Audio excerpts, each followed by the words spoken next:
Assalamu alaikum, everyone. My name is Asma Heather, and I am going to moderate this session. Title of this session is Institutions, Governance, and Inequalities. Today we have a wonderful panel with us for this discussion. First of all, we have Dr. Sultan Mahmood with us, and he is a professor of economics and New Economic School at Moscow. He authored very interesting papers on institutions, governance, religious leaders, and development, and especially his work on judiciary is very interesting. Recently, he also co-authored a book with Thomas Piketty on political institutions. Then we have Ms. Rubina Athar with us. She's a civil servant. These days, she is serving as chairperson of National Tariff Commission. She served in government in various capacities in different departments, especially in FPR and Ministry of Trade and Commerce. Then we have Dr. Barki with us. Dr. Barki is a senior economist and a researcher, very long career at LUMS. And recently he is affiliated with the Mehboob ul Haq Center at LUMS. His research focuses on inequalities, efficiency, productivity, and other related topics in development economics. Finally, we have Dr. Hafiz Jamali. Hafiz Jamali is a scholar and civil servant. His PhD on social anthropology. His research focuses on anthropology of globalization and development, the history of Indian ocean trade, and politics of identity and place in Balochistan. So first of all, thank you all the panelists for traveling from different places and here with us today. I'm sure we are going to have a very interesting discussion today. So first of all, I would like to initiate from Dr. Sultan Mahmood. Sultan, you have done a lot of work on institution and especially on judiciary. So if you share some of your evidence and what are your realization about the institution and what are the empirical evidence on judiciary, what are the major issues? Hello, thank you so much for inviting me here. It's my first time in IBA and I am really liking it. So thank you for that. So first, let us define what do we mean by institutions. So Douglas North defines institutions as norms or rules that constrain human behavior. So it could, so for example, institutions does not need to be in a building. So for example, some people say patriarchy is an institution. Similarly, but you can also have formal institutions like the judiciary. So notice in the definition of institution, there is this word constrained. And one of the most powerful constraining institution, constraining government power, bureaucratic power, military power, is the judiciary. So today, I want to talk about this important institution, the judiciary, and its fundamental importance for economic development. So why would you think the judiciary is important? Judiciary enforces contracts. It protects property rights.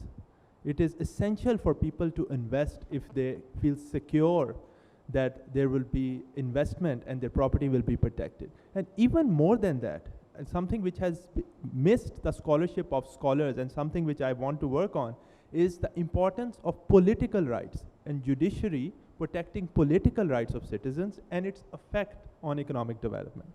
So I want to talk about judicial independence in Pakistan and share with you some of my recent work of how we may be able to improve the judiciary in Pakistan based on the empirical research I have done.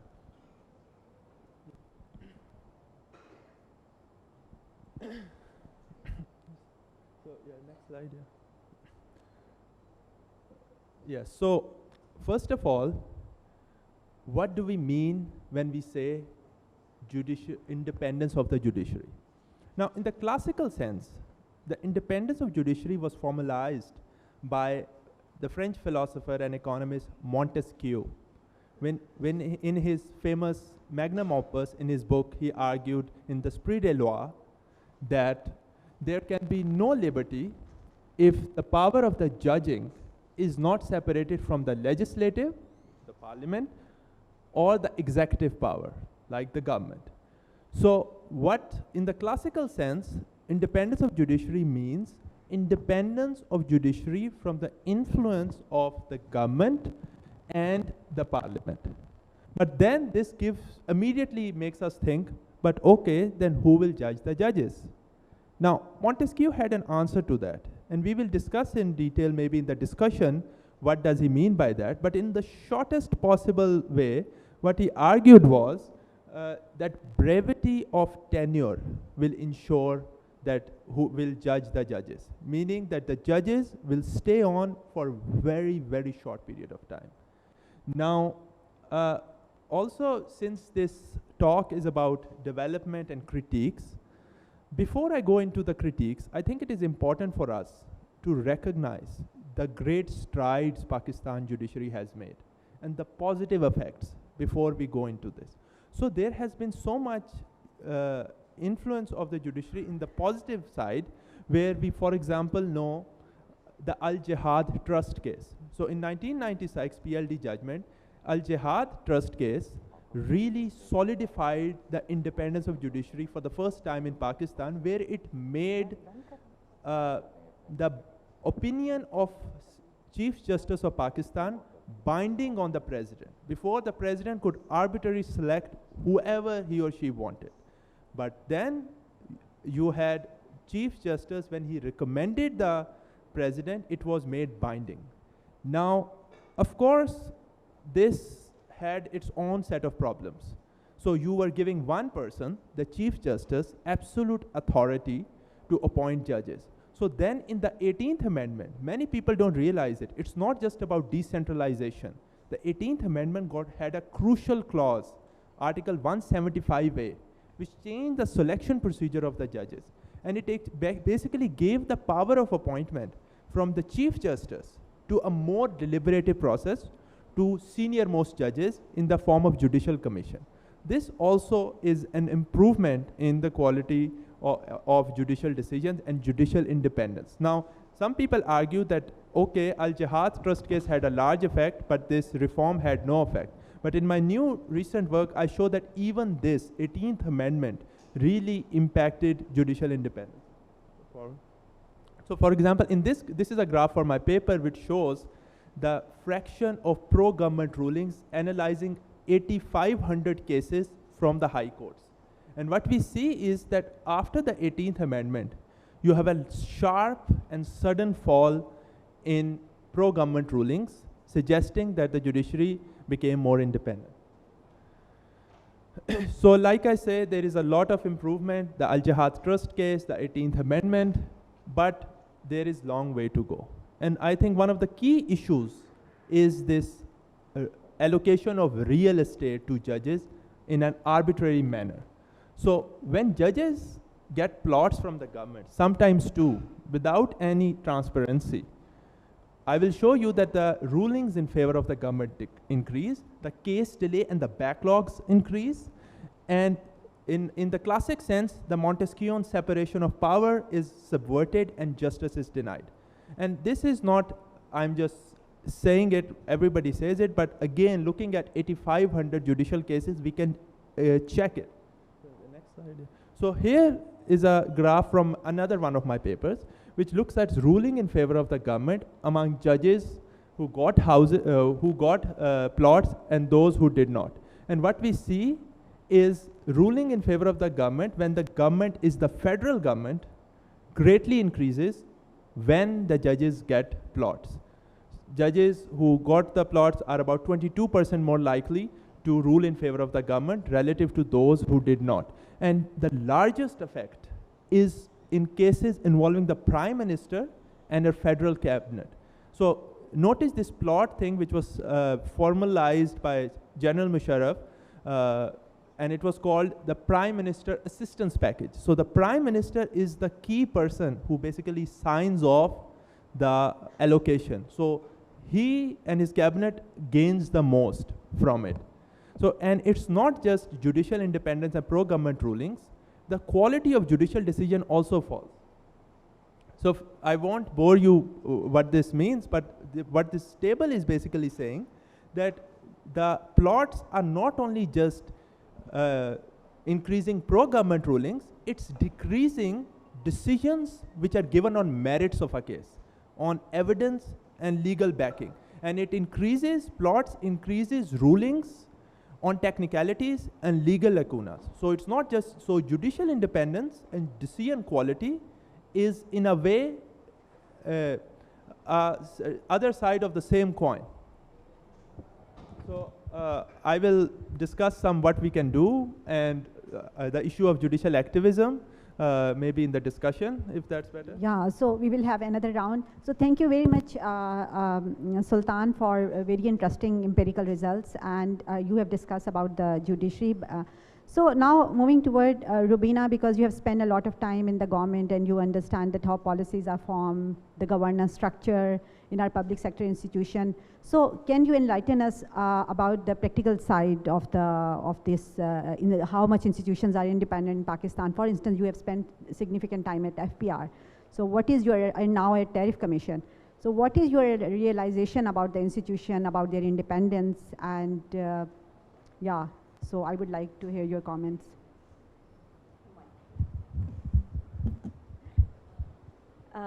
Thank you very much, Asma.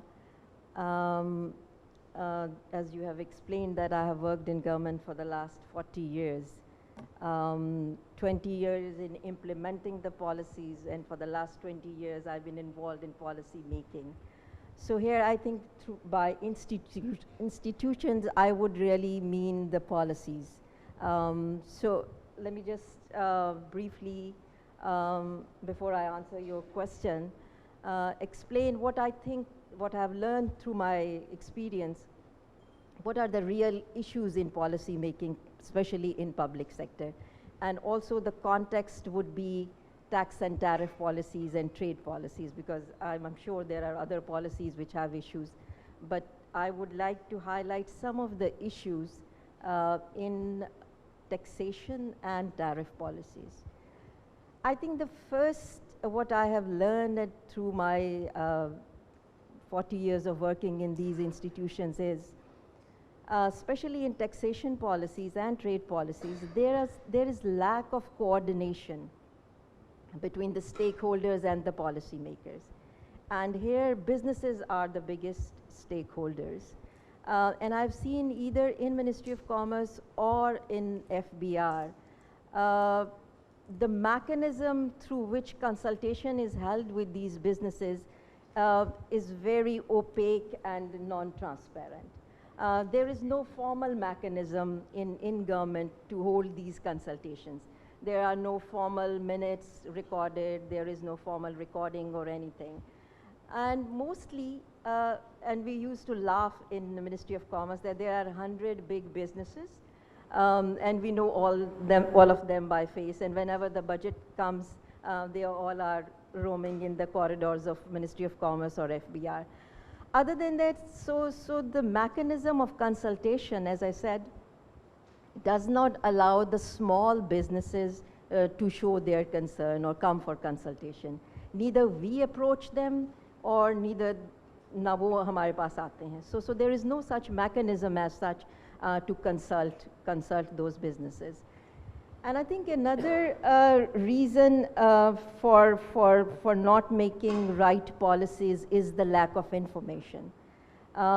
Sometimes information is not available, sometimes information is not relevant, sometimes it's expensive to get information. And I think here I would just like to highlight the role of academia.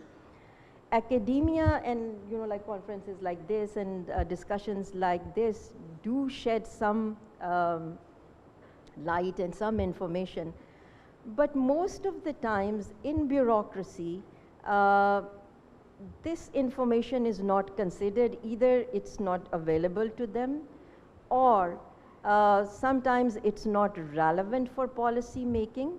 And at times I think it's probably it's the like ego of the bureaucrats that they consider that this is not relevant or this is not good enough for them to consider it. So that's, I think, in policy making, either in FBR, in tax policies, or in trade policies, we seldom rely on academic research that has been carried out on those topics. Another reason, I think, in policy making is the formal mechanism. I think other than the budget making exercise, there is no formal mechanism in any of the government department to formulate policy. For instance, in taxation policy, FBR doesn't have any specified, any stated objective of the policy, of the taxation policy, any strategy of their policies. Similarly, in trade policy, there are no objectives, there is no strategy. So recently we have just initiated, so we have in the Ministry of Commerce introduced the National Tariff Policy. So policy was formally formulated and then approved by the cabinet. There is formal mechanism, there is a system tariff policy board. Recommendations go to the board then approves it, and then it goes in as a recommendation in the budget. So, but generally there is no formal mechanism. Another, which I admit being part of the bureaucracy, but I still believe is the major reason, there is lack of capacity in the bureaucracy to formulate policies. The one reason is that the bureaucrats are not trained as such. We are not trained in undertaking research or analyzing any problem as such, or using that research. So sometimes it's very difficult for the policy makers to see what impact it would have. And also there is no policy evaluation as such. FBR makes certain policies, and there is no, like for instance the amnesty schemes. Nobody has ever evaluated कि जो पिछली amnesty दी थी उसका क्या impact हुआ है. So I think these are some of the major reasons. But I think another important reason is the non-transparency and complexity in the policy structures. Especially taxation policies, and I think I here have no qualm in admitting that these organizations are corrupt organizations. So policies are intentionally sometimes made complex to make room for corruption. So I think probably so these are few reasons that I can cite here, and if there are any questions, then we can just move on to what we can do about it, and what I think are the why it is important to look more carefully in the policy making and make it a transparent process. So thank you, Rubina, for giving an insight about the government procedures and about the departments. Now, because Sultan discussed about the judiciary, and you mentioned some of the issues in the government departments, especially the very important department, both FBR, National Tariff Commission, Commerce and Trade Ministry. So these are very, very important departments. But when we look into what is the impact on the households, and definitely for households, their wages are the most important thing, their earnings, their consumption patterns, and some of the public services, definitely education, all these things are very important. And so what is to understand that what is the impact of the weak institution, and when the procedures are not well defined, what is the impact on households earning and income, and what is the impact on inequality especially, which create a lot of unrest within the household and in society. So now I would request Dr. Barki to share his findings. He done a lot of work on inequalities, and I think he is he's one of the economists, those who have done significantly, and his contribution in literature, especially when it comes to inequality, are very, very significant. So Dr. Barki, now over to you to explain this to us. Well, thank you very much. It's a real pleasure to be here. Uh, and, uh, and I think Robina has made very interesting points, and I think academics already know that the kind of research that they do, even if the research is very policy oriented, so it doesn't end up somewhere in the policy making circle. I think that's a reality, and the academics also know. But I think in the world, increasingly the policymakers are using the findings of research into policy making. And if you don't do that, so naturally it has some naturally implication, because you don't know what is happening as a result of those policies.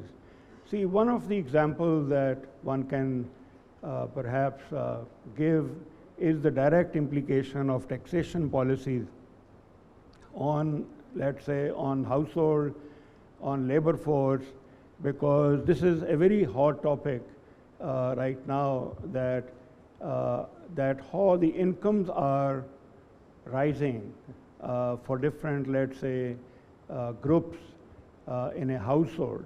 See, for example, Thomas Piketty has done a lot of work on, and his colleagues in University of Paris and his collaborators. So they have done a lot of work by collecting data of developed as well as developing countries, that what is happening to the income inequalities.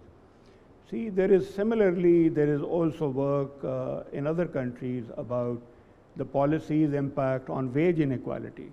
So I would just like to give some sort of evidence based on my recent research, that what is happening, for example, to the wages in Pakistan, and income inequalities and wealth inequality. So these are three primarily things that I would like to give some evidence.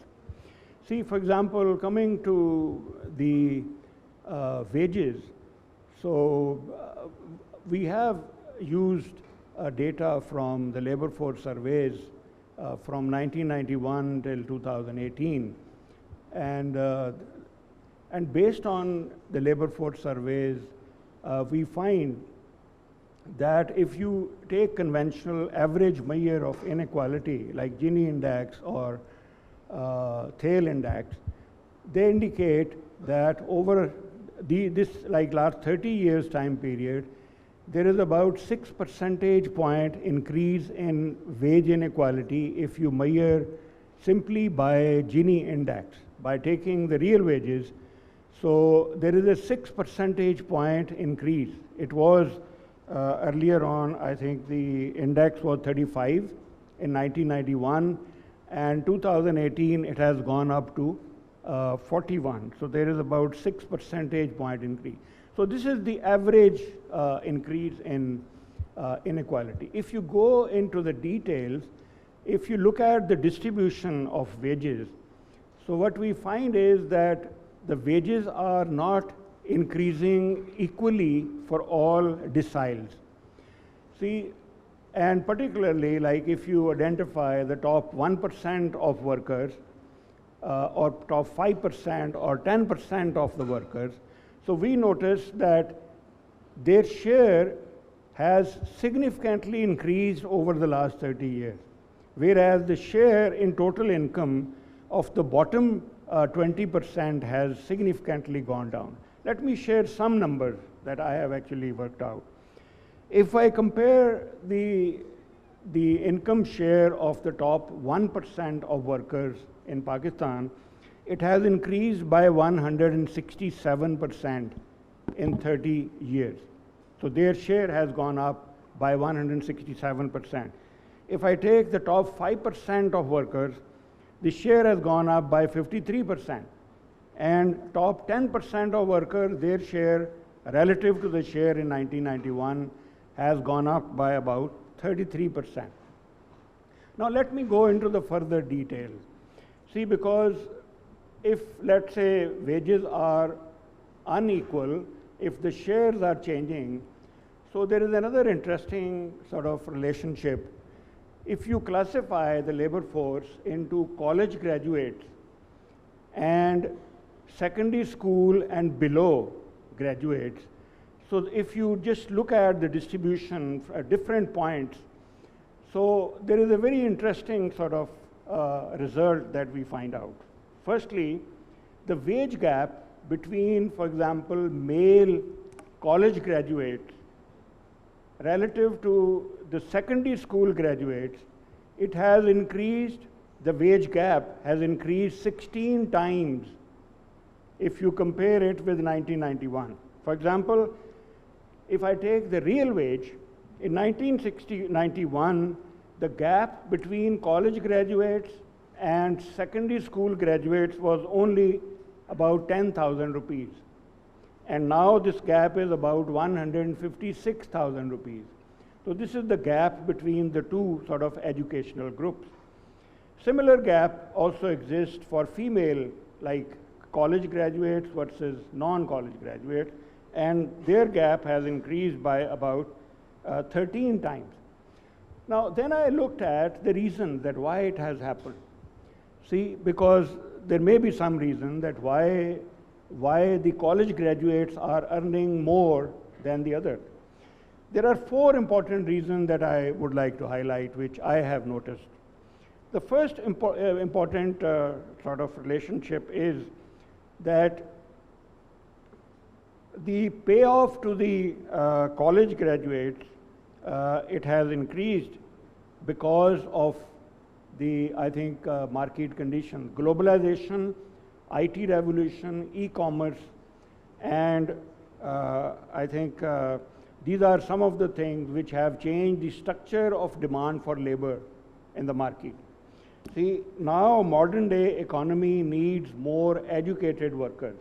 And for example, I think we have noticed everywhere in our institutions, there used to be clerical jobs where we used to hire, let's say, matric graduates who would just type for you and do other kind of work. And I see that in institutions like LUMS, the assistant's role has gradually been taken by coordinators who are, let's say, master's degree holders or who are BSc degree holders. So I think this is just one example. Similarly, there are many other examples that you see in manufacturing, in services, in agriculture. The jobs which are less skilled, they are actually being taken by more skilled. This is one factor. Secondly, there is a steady increase in the number of colleges and universities in the country. So this is something that we all know, that there are so many colleges, there are so many universities, and we have, I think, faculty representing many universities and colleges here. What is the impact of so many graduates? I think they are, they have actually churned out multiple cohorts of graduates from those institutions. And as a result, there is a crowding out effect. When you have more educated labor, so employers prefer more educated than the less educated. So these jobs are being taken by more educated. So the less skilled, they are not actually getting jobs as they used to before. I think that's the second important factor. The third important factor is the episodes of inflation which has taken place. There are some periods like 2008 to 2013 where average inflation was about 13%. There are also episodes before 2000 when there was very high inflation. Now, as a result, when you have high inflation, this is kind of a regressive tax which has a negative impact, a more negative impact on let's say, low-income groups, as we all know, being economists, than upper-income groups. So I think that has also eroded their overall income. And finally, I think the protection to least skilled used to come from labor unions. And in Pakistan, currently, only 3% of labor force, they have any kind of union. They are not unionized. So they used to serve the interest of the unionized worker, and I think that has also had a severe blow on the earnings of the least skilled. Now, this is labor, wage. Naturally, it also has its impact on earnings, let's say, of household. And similar evidence we have found. I gave a seminar some time ago here where I presented detailed evidence that if you see that those households who are below 65th percentile, their income growth has declined for the last 20 years, 2000 onward, if you see, and typically we take the growth incidence curves, and the growth incidence curve for those who are below 65th percentile, I think it is actually going down. So the rate of growth for them is going down, and those who are above, their growth rate is increasing. And actually it has impact on wealth inequality, and I think similar type of evidence also exists. If there are any questions, so I can elaborate on that. Thank you. Thank you very much, Dr. Barke, for very detailed discussion and sharing your results with us. All of the three panelists, they talk from the economic perspective, but now we have, as I introduced initially, that Dr. Hafiz Jamali is social anthropologist, so I'm happy that he is with us today. So Hafiz, if you tell us about that, how ordinary people consider the institutions and what are their expectations about the institutions, and what they think. हम तो अब economist बैठे हैं, हम उस perspective में बात कर रहे हैं. So what is the perspective of an ordinary person about institution and about governance? Thank you, Dr. Asma. Am I audible? Thank you.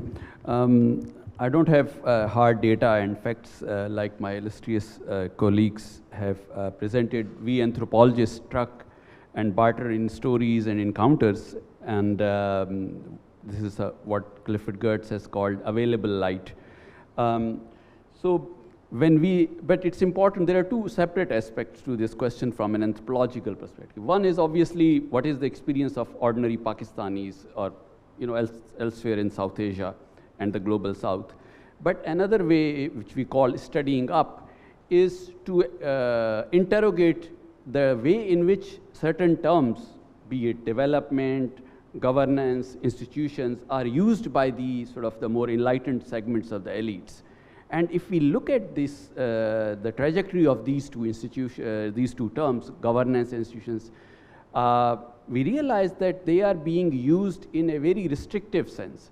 So for instance, my colleague, Dr. Sultan, spoke about the fundamental character of institutions as exerting a constraining influence.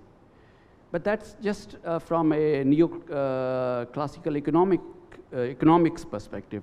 From a sociological and anthropological perspective, institutions play a much broader role.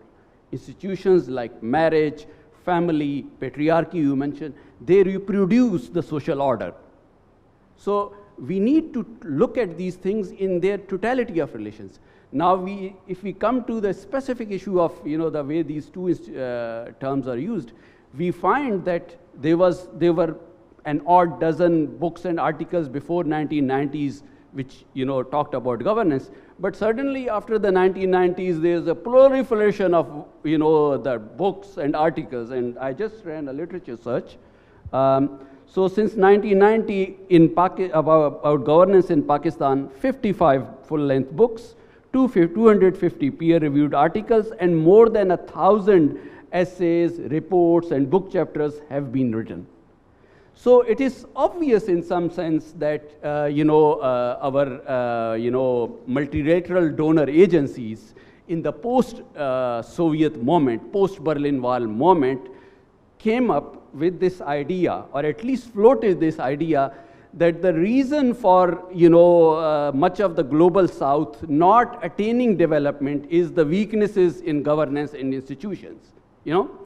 And I'm not so sure why this should be such a big concern, because if we talk about corruption, let's not forget one of the first viceroys of India and governors of East India Company, Warren Hastings, faced a public trial on corruption charges.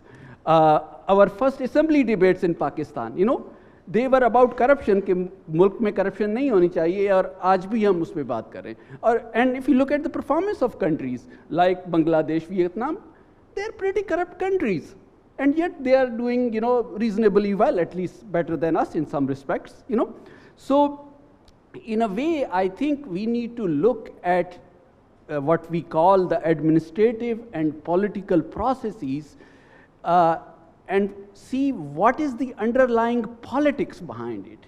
You know, what kind of politics does inform, you know, these movements, you know.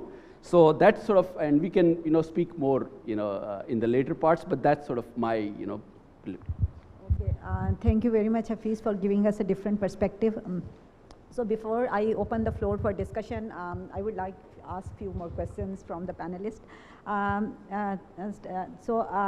Now I'm going back to Sultan. Sultan, so what reform do you suggest? So you talked about the two things, the two intervention. One is the 18th Amendment, and you observe that there are many positive impact, and then there are plots which are signed by the Prime Minister, but and then it has obviously a different negative impact.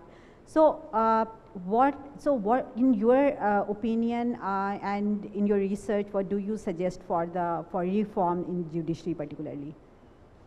So before I very quickly speak about the reforms, I think one topic which which is the elephant in the room is judicial activism. Is judicial activism bad? And do we need huge constitutional amendments to curb judicial activism? So my answer to both of these questions is no. First of all, it depends if judicial activism is bad or not. So from an economic perspective, if judicial activism protects property rights, political rights, human rights, this is most likely good for the economy. But if judicial activism, as we have seen, sets prices, grain prices, school fees, etc., on the face of it, it seems very good, but the judiciary makes the same mistake which the communist commissars made in Russia, where I teach, is that they don't know the exact demand and supply at a given time in a given space. So there is this, like what Hayek said in classical literature, is that the paradox of time and space. So we don't know what is needed at what time at the right place. So there is this distortions in the economy which might be created. So my first policy suggestion would be that we build the human capital of judges by educating them in anthropology, economics, and even econometrics, something which I have done with the civil servants in the Civil Service Academy. So the key here is to inform judges how their decisions should be taken from, yes, the legal perspective, the spirit of the law, but also from anthropological and economic perspectives. The second thing which I would suggest is like what Montesquieu said about brevity of tenure. So we want to empower the judges by making them more independent, and government should not intervene in their matters at all, and it should be made truly independent to protect political rights, human rights, from all institutions. And by all, I mean all, of course. But we need to also make sure who judges the judges. And one possible reform could be to limit the time which is spent by, for example, high court judges. So high court judges spend on average 10 years in Pakistan, but in Germany they spend 3 years. So there is not just a mandatory retirement age, there is also a service limit. So one idea which I'm floating here for discussion is to have a service limit as well. This can have all sorts of issues which we can of course discuss. And finally, of course, I think it's obvious, like the plots and the real estate needs to stop, and some judges themselves are against it because this creates this huge distortions in the judiciary, and this not just erodes economic development, but it erodes trust in state institutions. And this can have even more far-reaching consequences than what we worry about in the classical sense in economics. Thanks. Okay, Sultan, I'm happy that you explained and you focused more on judiciary, which is very important for a just society. And then Dr. Berkey, the things that he's talking about, the inequality, the wage inequalities, the inequalities in education and other different social type of inequalities, it has very strong, the weak institution have very strong implication on inequalities, definitely on society at large. Rubina, before I come to Dr. Berkey, but Rubina, so what is, again, the same question, what is your suggestion for the improvement, and what do you think that how far we are from the good governance? There are other developing countries, and as Hafiz just said, that there is corruption in other countries as well, but their growth pattern are at least sustainable or consistent. So what do you suggest from the government perspective, that what is possible for us to do? And yeah, so this is my question. Thank you. I think, Asma, as I just earlier, that the big problem, I think, is the formal mechanism within the government and lack of capacity of the bureaucracy.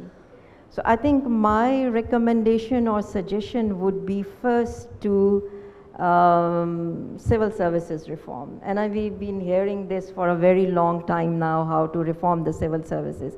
I think it is critical and it is important to do that in a wholesome manner.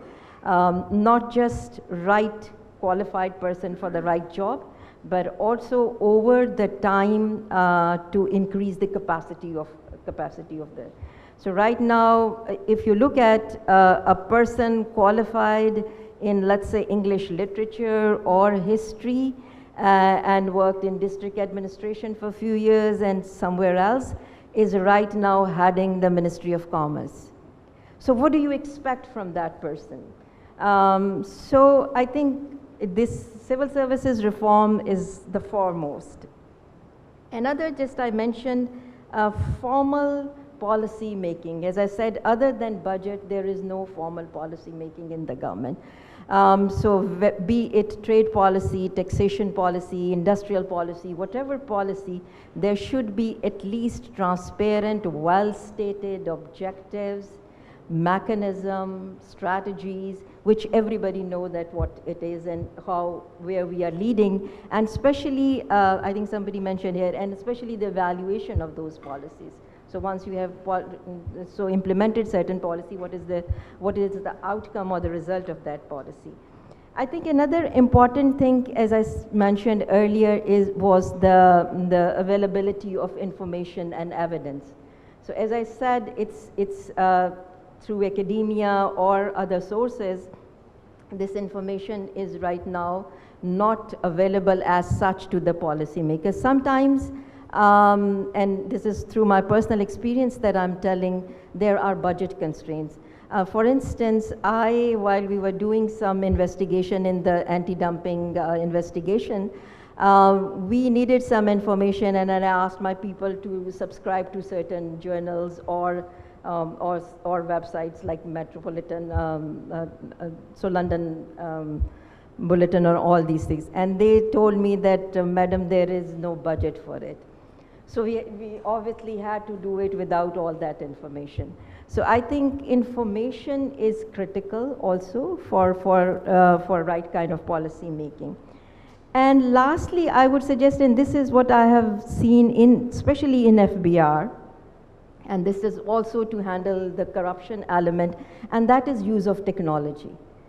So we have seen in policy making that still, though we have progressed in, and you asked me the question that where we stand now, I think we are still far away, far behind than any, I would say, useful or successful policy making structure or institution.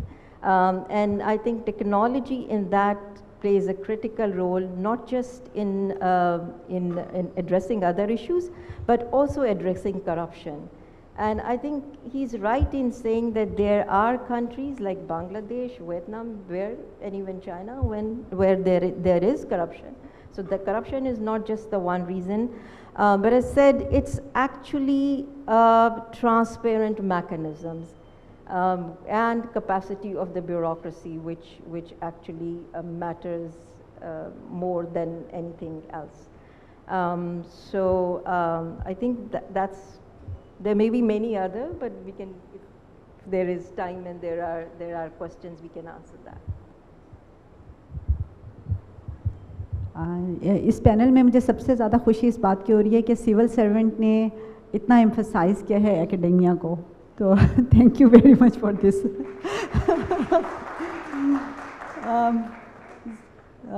Yesterday when Dr. Barki arrived here, he shared one of his latest paper with me कि उनका बहुत अच्छा उसके ऊपर काम है, and he did some very significant work on the rural inequalities.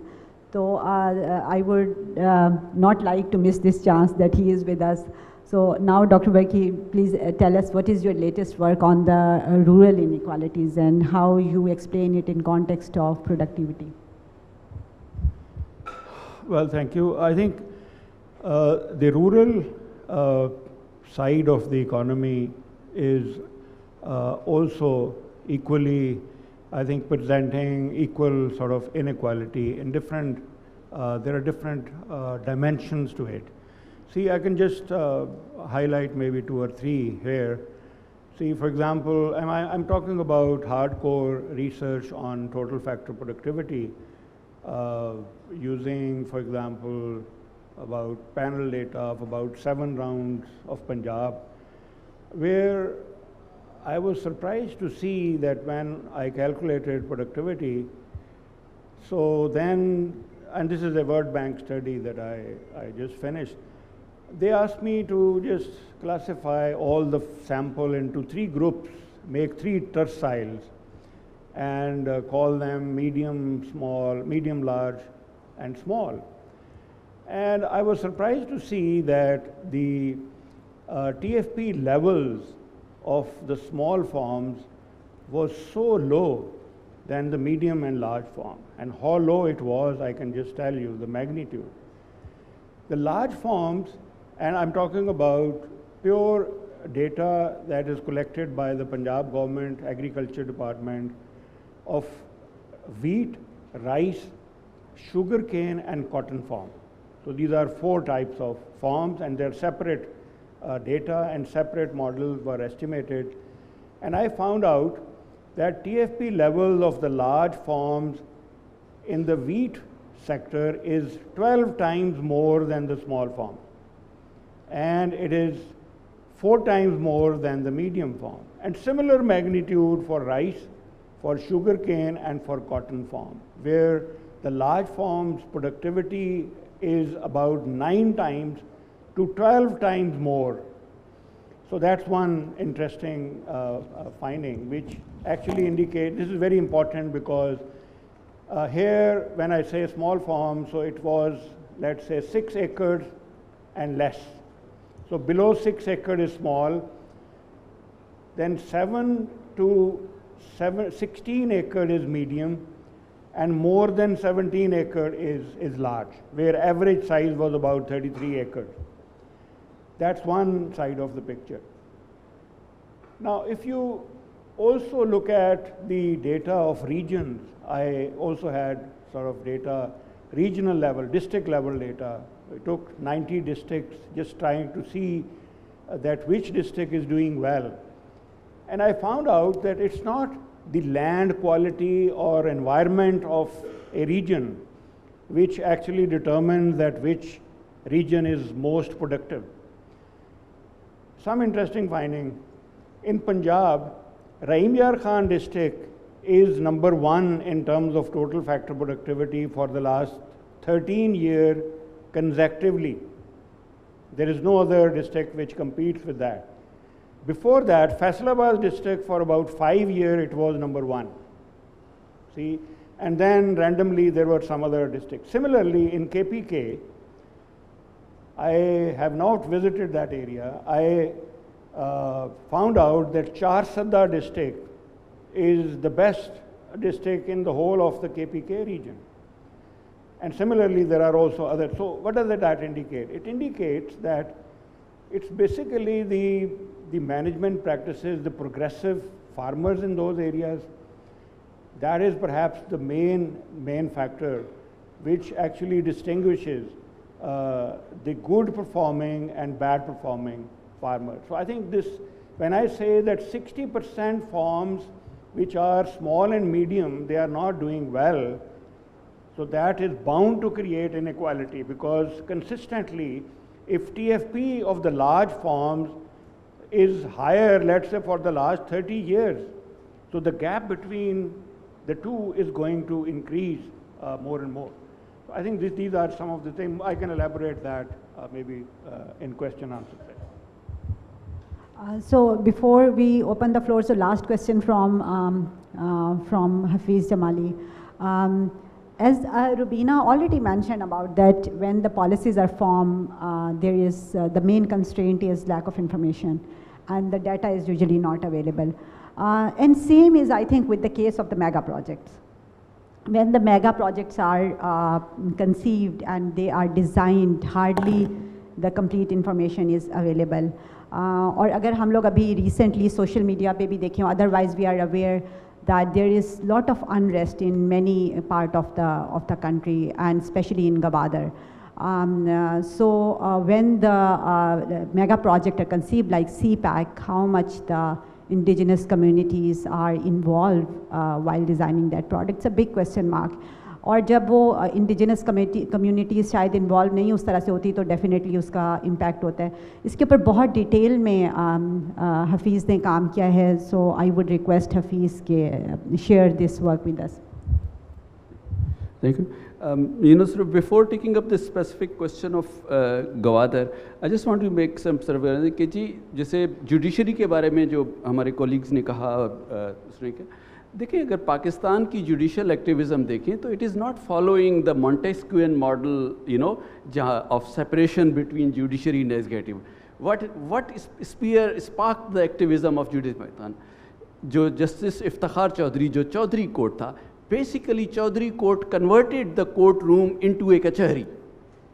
जो पहले बादशाह जाकर और एक कचहरी करता था जिसमें अपने अमाल को बुलाकर उनके पब्लिक की ग्रीवेंसेस सुनता था और मौके पर हुक्म जारी करता था, तो उन्होंने उसने एक इंडिजिनस मॉडल लिया, और दिस इज़ और it was a particular interface between media and judiciary, and let's not forget that. और अभी भी हमारे जुडिशरी के अगर आप केसेस, और मैं इसलिए इन्वाइट करूँगा कि कोई एक्चुअल केस को डिटेल में अगर आप एक आध को फॉलो करें, हमारे जजेस they don't speak through their judgments जैसे होता है. हमारे यहाँ जज फैसले को तूल देता है और उसके दरमियान वो नेमिंग और शेमिंग करता है मुतल्लिका सेक्रेटरी को बुलाया जाता है और सबके सामने उसकी यानी क्लास ली जाती है कोर्ट रूम नंबर 1 में, जिसके नतीजे में एग्जेक्टिव कंपेल होता है to resolve the particular issue, और बाय एंड लार्ज उसका मकसद वो मसला हल कराना होता है. तो so there is a very different mode of politics that is at play. Similarly हमारे यहाँ जो मतलब डिसएनफ्रेंचाइज्ड ग्रुप्स हैं, चाहे वो गवादर के माहीगीर हों, फिशरमैन हो, चाहे वो अंजुमन मज़ारीन ओकाड़ा का हो, जो मेरे दोस्त मुबशिर ऑडियंस में ही हैज़ वर्कड ऑन दैट, तो they don't approach the state as rights bearing citizens, कि मैं पाकिस्तान का शहरी हूँ और मेरा ये हक आप मुझे दें. They approach them what anthropologist Partha Chatterjee has called as political actors, as voters, as people who have जान पहचान. तो हमारे यहाँ ब्यूरोक्रेसी में, और मैम सर्व कर मुझसे ज़्यादा तजुर्बा है, हमारे यहाँ the way to get things done for an ordinary person is to through these networks of जान पहचान, through a certain parchi or yellow chit, right? So, sort of these are the everyday, ways in which people work. And of course, for the disenfranchised groups, like the fishermen of Gwadar that you referred to, the last resort is political mobilization. So, when all of these mechanisms, because there are two main mechanisms जिसमें disenfranchised groups Pakistan में state को approach करते हैं. एक है जो state का जो इसे हम कहते हैं, जो फुको ने कहा है पास्टोरल केयर, सरकार माई बाप है, अगर डिप्टी कमिश्नर जो है हमारे मसले हल नहीं करेगा तो और कौन करेगा, that is one mode of approaching. The other mode is, of course, as voters, as as people who vote in that area, and when these don't work, the most common resort is through protest. Dharne ki siyasat, road block, jalsa julus, तो अब issue जो specifically mega projects के हवाले से वो ये है कि हमारे यहाँ जो पिछले समझे 70 साल से जो पोस्ट वार डेवलपमेंट ऑर्डर है, that has sort of created a political economy of projects की फिजिबिलिटी स्टडी होती है, प्रोजेक्ट्स मंजूर होते हैं और फिर वो प्रोजेक्ट बनते हैं, और जब प्रोजेक्ट बन के ख़त्म हो जाता है उसके बाद ये नहीं देखा जाता कि उसके नतीजे में जो सर्विस मिलनी थी, जो डोर स्टेप पे पानी मिलना था, जो वो ना था, so everyone forgets about that because that's a completed project, उसका फाइनेंशियल क्लोज हो गया है, वो ख़त्म हो गया है. तो जो ब्यूरोक्रेट का हमारे यहाँ जो रूटीन फंक्शन है, which is to listening to public complaints और ग्रीवेंस, वो एक तरह से सेट असाइड हो गया है because of these these sort of big ticket items, तो उसका मसलन मैं अगर आपको गवादर के डीसी का जो है 50% से ज़्यादा वक्त उन सीनियर ब्यूरोक्रेट्स और विजिटर्स को कंडक्ट कराने में होता है जो गवादर में जो तरक्की का मोजा देखने आते हैं, so there is a what we and this is something not completely new. मसलन जब अयूब खान के दौर में औरंगी ये जो शुरू हुआ था जो हाउसिंग स्कीम, तो उस वक्त भी यही होता था कि बाहर से फोर्ड फाउंडेशन के लोग आते थे, उनको शहर से बाहर ले जाया जाता था, और sorry Korangi, I think it was not Korangi, तो वो जो है उनको ले जाया जाता था और वो जो नए घर बन रहे थे उनको दिखाए जाते थे. सो हमारे यहाँ जो डेवलपमेंट है साउथ एशिया में, it takes place through a politics of spectacle, जहाँ पे जो डेवलपमेंट प्रोजेक्ट है वो उसका एक वो स्पेक्टेकल क्रिएट किया जाता है फॉर जो फाइनेंसर्स होते हैं, और उसके बाद जो लोग एक्चुअली उसके रिसीविंग एंड पे होते हैं उनके कंसर्न्स जो है इस प्रोसेस में सेकेंडरी होते हैं. यानी आम मसले, मिसाल के तौर पर गवादर में पानी का मसला है, पीने के साफ पानी का मसला है, बिजली का मसला है, इस तरह के मसाइल हैं, सीवरेज निकासी है आपका मसला है. तो जब ये मसले काफ़ी अरसे तक निगलेक्ट होते हैं तो फिर मजबूरन वो लोगों को सड़क पे आना होता है, because they have to assert themselves as political actors through dharna and such means.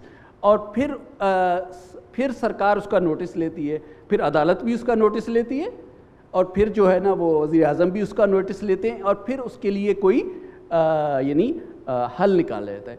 तो one of the ways to for example if you are moving towards a solution is to sort of maybe shift the emphasis from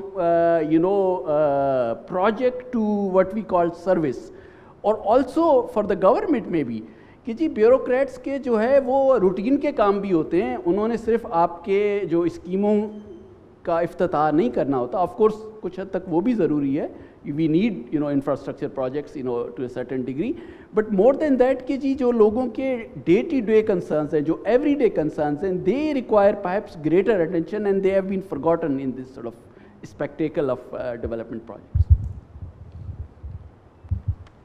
Thank you, Hafiz. Now we open the floor for discussion. So I would request that please introduce yourself and keep your question short. So first row में, yeah, please. Yeah, just about the governance issue. I think it's a very known saying that the duty of a patriot is to save the people from its own government. The duty duty of a patriot is to save the country from the own government. And I'm scared most of the times when I call a technician, electrician to fix my electrical problems. And I find that that technician does not know its job. You understand what I mean to say? That our duty is to protect our country from our own government. The reason is that the people who are running the government, they do not have the required set of skills to run the government and to operate the government. Coming to Madam Rubina's discussion, I would say it's corruption definitely is the main issue. But with reference to my own experience with FBR, I would say that I would blame it as a weak tax administration. And if you make it an analogy, I will say that the entire government is weak in terms of delivering. The reason is that it does not have the required set of skills and knowledge to not only decide the day-to-day operational issues, but also about the policy issues. Knowledge is available, but this country does not value knowledge. We don't need to make new researches. We do, of course, that too, but that comes later in the stage. The first thing is that the available knowledge should be utilized to solve our day-to-day problems. But unfortunately, civil servants and all decision makers in terms of day-to-day operations or policy making, they lack the skills to utilize that knowledge to solve our problems. Now, coming to the question, we talked about the internal institutions and governing bodies which are not helping to solve our problems. But there is an external player, and that is IMF. IMF comes to Pakistan along with some loan package, and that loan package carries with it a number of strings, and they give some policy suggestions, not suggestions, but rather directions. And those directions most of the times have been borrowed from different developed countries, most of the times. I don't say in every case, but most of the times. Our problems are indigenous. We need indigenous solutions.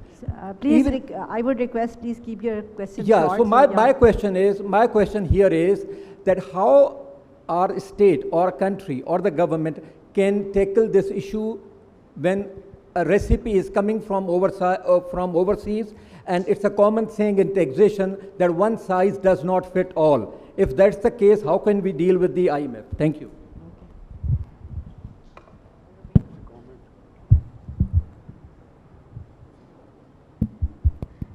No, I think you are right, and you have experienced that. I think we both know what happens in the IMF programs. I would rather like to say that not all the prescriptions given by IMF are wrong. Sometimes there is an element of correction and truth in those recipes.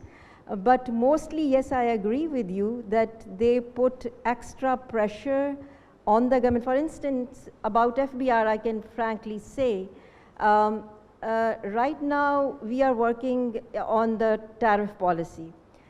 Tariff policy used to be in domain of FBR, but right now it is with the Ministry of Commerce and National Tariff Commission. And our policy objective is to generally reduce the import tariffs because they are very high.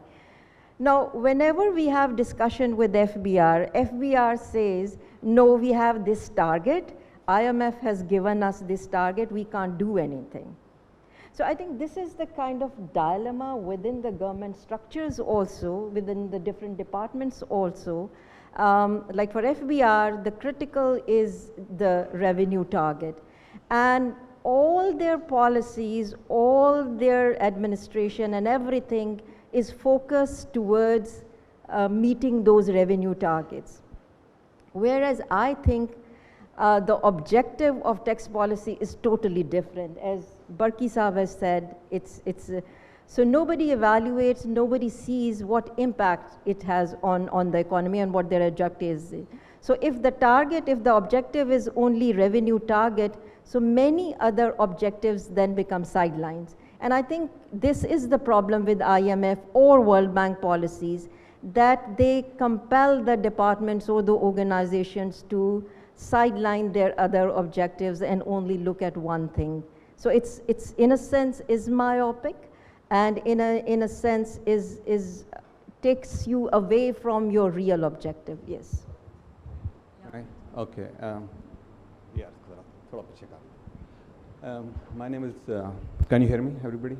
So my name is Javed Yunus. So I wasn't really thinking about asking any question, Close your but mic, we can't hear you. not as such, but hello, okay. But Sultan Sahab's, research has really teased me a lot to the extent that it really is paining me. Because I am a big believer of data-driven research, so that we can design policies that come out of some kind of objective work. Now, what you showed us is that the judges only quicken and perhaps make a favorable decision if you give them this hope that they will be given plots, right? So which means that in this country now, we should really throw every poor person in the ocean because we could give plots to everybody who can really influence our life, right? I mean, what mess have we created, especially our elites have created out of this country? Now, I just so let's go by some simple examples. Like, currently we are facing huge. Javed, please keep your questions Yeah, short. I will. Currently we are facing huge, like debt in the circular debt. We did not design policies, we could not really forecast what we really need to do in the energy sector. Currently we are facing huge issue with the pensions reforms. We could not really make up our really policy in such a way that really could be futuristic. Now, other question is directly to Ms. Rovina, which is, I mean, she talks about civil services reforms and all that. I read reforms of Dr. Rishit Sen and perhaps before that. I mean, just to give you a simple example, that which is the basic principle in the labor market, which is aimed to solve the matching problem. Here we hire civil servant through comparative process, and then we assign somebody who got like masters or bachelors in history into commerce, into customs, into tax to design our tax policies. Then we have a secretary who comes for 6 months to look after like commerce, then he's moved to sports for another 6 months. Where is the learning curve? Third, what our poor man is seeing is last one. Yeah. For example, like we see what, like one of the job of our district administration is that go out and check prices. And what we really see is this, that how resources are used, like coming on SUVs and looking at the sabziwalas and asking them the pricing. Can we really not think of any innovative solution where we can outsource this job to the private sector, where like a mystery shopper, they can check prices, quality, and come back okay, anywhere. We got your point. So we will just anyway. So Okay, would you thank like you. to, Rubina, yeah. So thank you. I think you are just saying what I have earlier identified, that this is a big issue in bureaucracy, in civil services, that the people there are not right people for the right job and they have different experience and qualification. Lastly, what you mentioned is outsourcing. I think my colleague from FBR would bear me out, that FBR one time practiced that.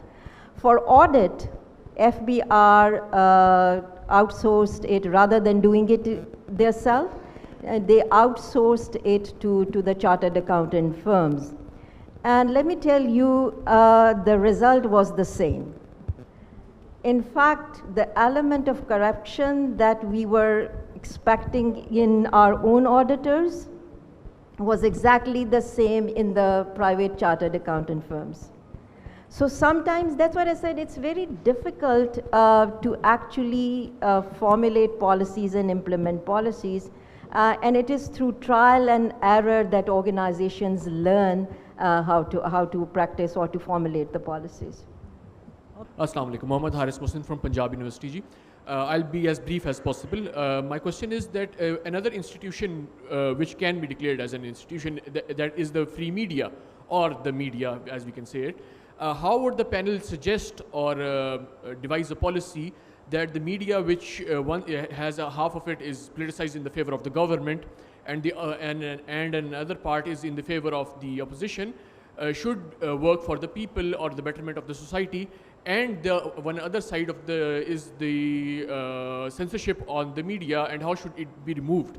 What work should media do in order for the betterment of the institutions, governance, and to remove inequality? Thank you. So I will take one more question and then we'll ask the panel. Nusrat is. जी नुसरत अहमद मेरा नाम है. I just want to make a very quick point. We have heard a lot of experts, and we know they do a lot of research, they have a lot of expertise, and they have shared it with us, which we are grateful for. Most of the things that have been pointed out are we already know them. हमें पता है कितनी ख़राबी है institution में, हमें पता है गवर्नेंस का क्या प्रॉब्लम है, हमें पता है बहुत इनइक्वालिटी है. तो मैं पैनलिस्ट से ज़रा एक सवाल पूछना चाहूँगी, वो ये पूछना चाहूँगी कि if you were to do one thing as to how you would do it, one thing that in your opinion would work and make things better, just one thing that you think should take priority. Okay, well, Thank you. So we can take few questions from that side. Yeah, few students. My name is somebody Dr. should. Okay. Yeah, okay. My name is Dr. Amar Anwar from Cape Breton University, Canada. I will be more precise, I promise you. So my question, a couple of comments first. Don't you think, Mr. Sultan, that lower judiciary is one of the big problem? Most of us has to interact with lower judiciary rather than interacting with the Supreme Court or high courts. And that is the base actually. I will second the last presenter that basically what happened is everything, the facts are maneuvered at the lower level, and that's the main cause of institutional or poor institutional quality in Pakistan or country like Pakistan. Second thing, I think personally, it's the trust or mistrust that is the real cause, what we are talking about here.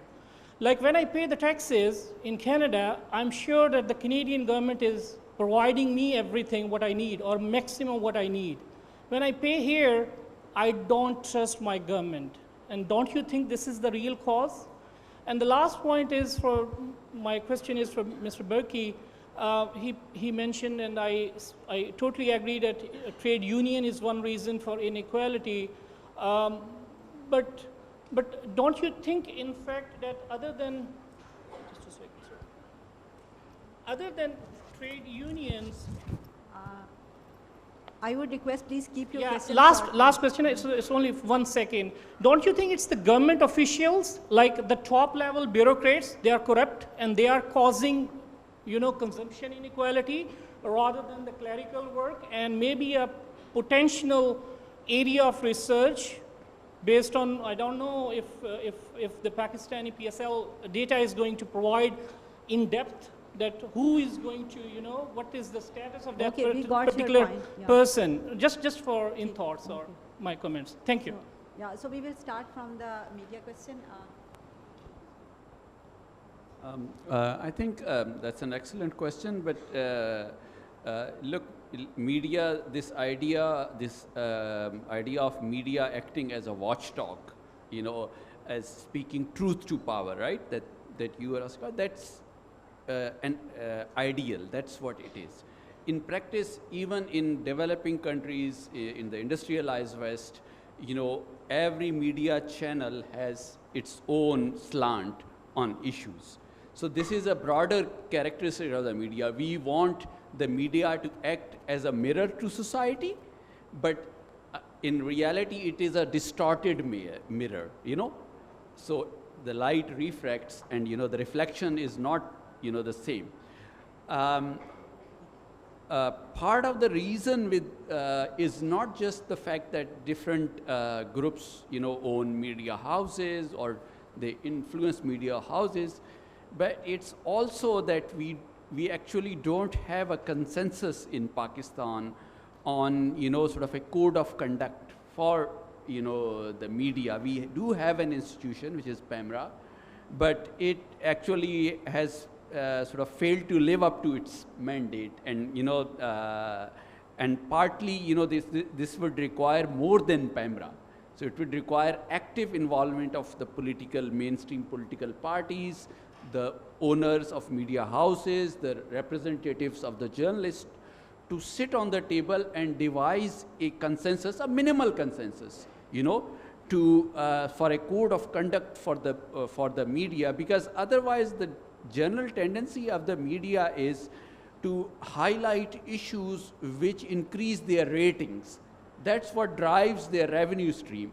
And in the absence of a code of conduct, in the absence of certain norms, you know, this is, I'm afraid, likely to continue. Yeah, thank you. So now I think one of the questions that was directed to me directly, I think, well, in terms of the solution, I think I just pointed out different episodes of, let's say, governance and institutional failure. Because I think in Pakistan, as we all know, that poverty alleviation is one of the government's objectives. Inequality is not on the agenda of the government at any level. So whether it is wage inequality, whether it is income inequality or wealth inequality, or inequality, let's say, in rural areas, so that is not on the government's agenda. I think that's where the institutional and governance failure comes in. So I was just highlighting that there are so many other areas which is also the responsibility of the state, that they should have some arm of the government which should at least know that what is happening before doing something, because it has direct implications on the taxation policy in the country. Because if you have this kind of evidence, so naturally either you want to actually protect it, you want to continue the way it is, which ultimately will harm the whole system. So I think it is basically non-availability of any institutional mechanism which is to blame here. Thank you. So we are going to take few more questions. I would encourage girls. Answer the earlier question. Yeah, okay. I think Dr. Nusrat raised the question one. I would like to answer that. Dr. Nusrat basically asked about one particular. So you asked about just one thing. I think I would like to say the objective the statement of objective. And as I mentioned earlier, the policy objective. What is your policy objective? And if then the organization strictly follow that objective and build all the policies around that objective, I think it can solve many problems. For instance, in the tariff policy, we stated the objective to improve the competitiveness of the manufacturing sector. Now, what we studied around was that our import tariff is much higher by the world standards and also by the regional standards. So the main objective of the policy right now is to bring down that tariff right now. And for the last 3 years, we've been continuously doing that. And I think in that, there is always confrontation with FBR, where the objective of the same policy is to gain more revenue. Now these are two conflicting objectives, but I think the prevailing right now is the tariff policy, because that's more systematic now. And we've been following and strictly building all other things around this one objective. So I think if in every policy, the statement of objective is clear, it's not ambiguous, and then everybody works around that, that can resolve many of the issues. My name is Sadaf. I am from Punjab University. My question is, as a researcher, like Madam Rubina said, all the public policy prescriptions decided by the academic researchers are not taken by the government.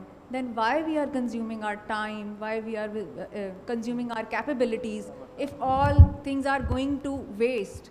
And what are the solution, how we can synchronize our academic researches and the government policies?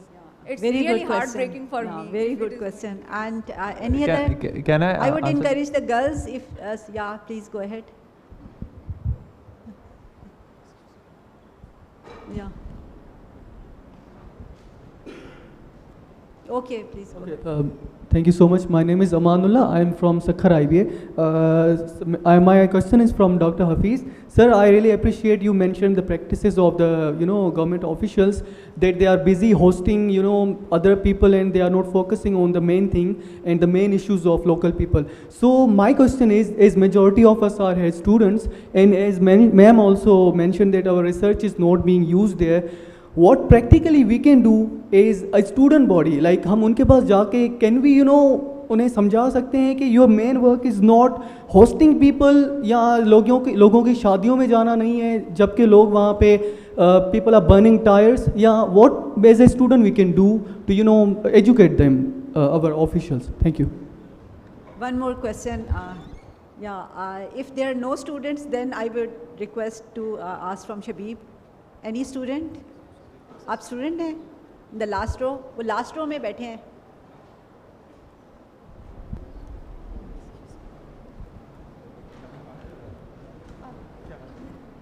Assalamu alaikum. Basically, I am from Zabul University, student of law. My question is from Sir Sultan Mahmood. How could we measure the judiciary independence in Pakistan, sir? Only it can be measured through precedents, or there are any other factors? And how could we, can you tell us about some factors in comparison to the US and UK judiciary independence with Pakistan? Okay, one more question. यहाँ right side पे देखें.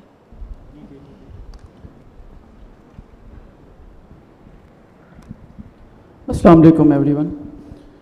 Actually my question is, we are all students. So one of the biggest issue which is prevailing in the market nowadays, educational and job skills mismatch. So the large number of students are unable to find similar jobs in the relevant course of business. So how institutions plays a role to combat this issue? Thank you so much. Can everybody hear me? So first I'll answer the question on how do we measure judicial independence. Now, the issue of measurement of anything related to the judiciary is a very, very complicated one. After all, how will you measure justice? So what do? Should we just give up and say, okay, since this concept is so complex, we should not try even? Or we try to construct a number of measures looking at the judgments of the judges and try to figure out what are the kind of cases which are most likely to be dependent. So for example, one thing which you start with is something known as simple pro-government ruling. So you can have a government, your petition can be accepted or rejected. The second thing, so this might tell us part of the story. Then we can look that why this pro-government ruling was issued. Was it issued looking at the merits and the evidence of the case, or was it based on a legal lacuna or a legal technicality? And we see a pattern here that more and more cases, for example, in military rule, were ruled on legal lacuna or technicality rather than on merits of the case. So there is a combination of measures which you use, and when they tell us same story, then you can kind of say that, okay, judicial independence has increased or decreased. Now, fine. Now coming to the question of, okay, so policymakers are not going to listen to our research, so we should. So why should we waste our time? So I hope I will not say something very controversial, but so it's not important if policymakers care or not. What is important is we as humans are explorers. We try to figure out how the world works. And it might be relevant or not. And you can even think of it as hedonism, you know, but it's something which the cavemen went to uncharted territories, tried to find out things which nobody in the world knew, went to places which nobody ever went. And so research is like a sacred enterprise where you try to see things which nobody has seen before and just expand the base of human knowledge. So that's the true purpose of research, not just satisfying some bureaucrats or some president. Let me just substantiate this. I think the practical solution for all this is what you just mentioned, that why should we do it if government is not using it. I think the practical solution is for more coordination. I can give you certain examples. Way back in 2011-12, we were doing India-Pakistan trade dialogue. And I think at that time, our own capacity in Ministry of Commerce, right now we have a little bit, but at that time it was absolutely none. We at that time approached IBA, and IBA did a research for us, which was the negative list that we developed. So it was all done here in IBA, and we used that. When we were doing,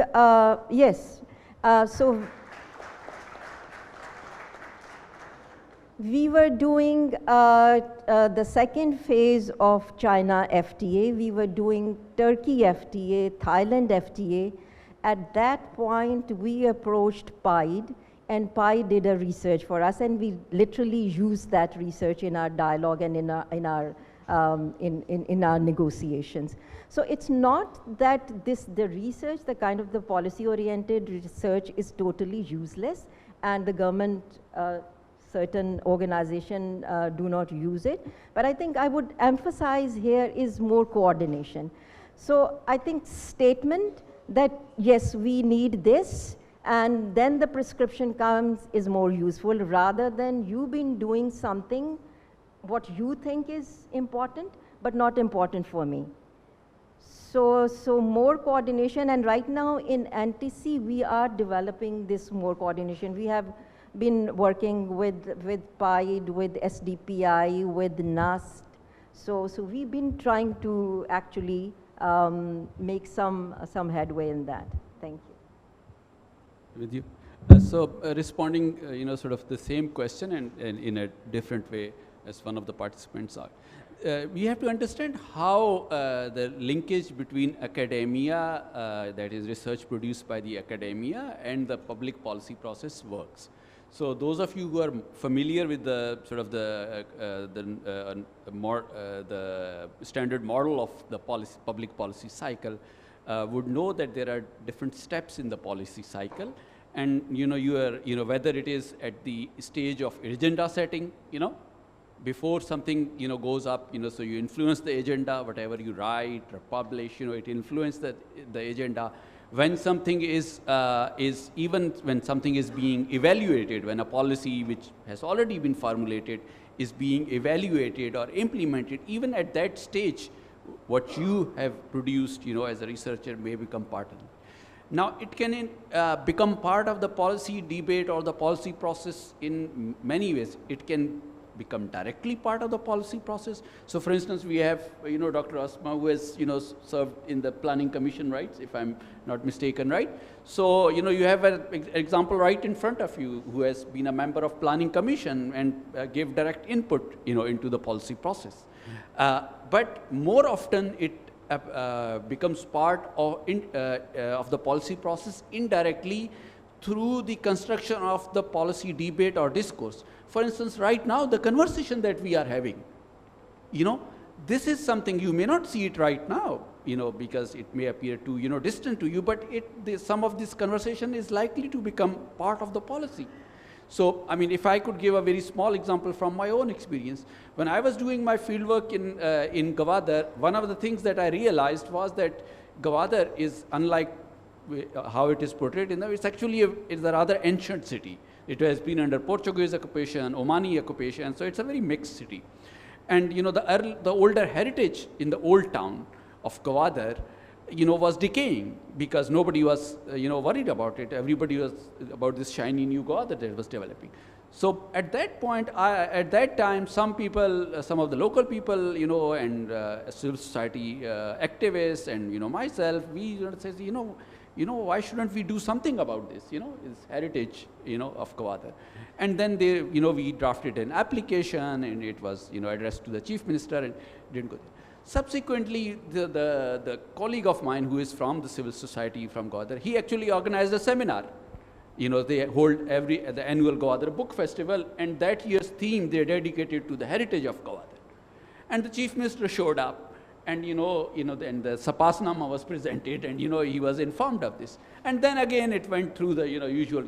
And after, to make a long story short, after several iterations, when the new PC1 or feasibility study was carried out for the rehabilitation of Old Town, so the issue had acquired a significant weight to become a component, as the rehabilitation of heritage or conservation of heritage of Old Town became a specific component of the new plan for, rehabilitation of Gwadar, which sort of I was very happy to, find out. So what I'm saying is that, many things may look very tentative to you, but, they are not lost. The efforts that you are making, the research that you are making, it feeds into that policy debate. जो बात शुरू में सुल्तान ने भी की, who judge the judges, similarly who judge the government, who judge the different public sector institutions. So this is basically the role of academia. अब आप सब लोग यहाँ पे जो students आए हुए हैं मुख्तलिफ इलाकों से, मुख्तलिफ universities से, definitely they are helping us to generate a debate, to criticize and to find out what are the issues in the government or otherwise in our processes, which can help us to develop a good society. And this is our hope from the new generation. So with these words, I would conclude this session, and I'm sorry, I know that there are many other questions, and a few of my friends, those who want to ask questions, I'm going to ignore them. But you can continue the conversation during the lunch. Lunch is served in Student Center, and our volunteers here will guide all of you to your way there. And please continue your discussion with these scholars, those who are these panelists. If any student want to have a separate conversation with them, please let us know. We have arranged breakout rooms for you. So please let us know.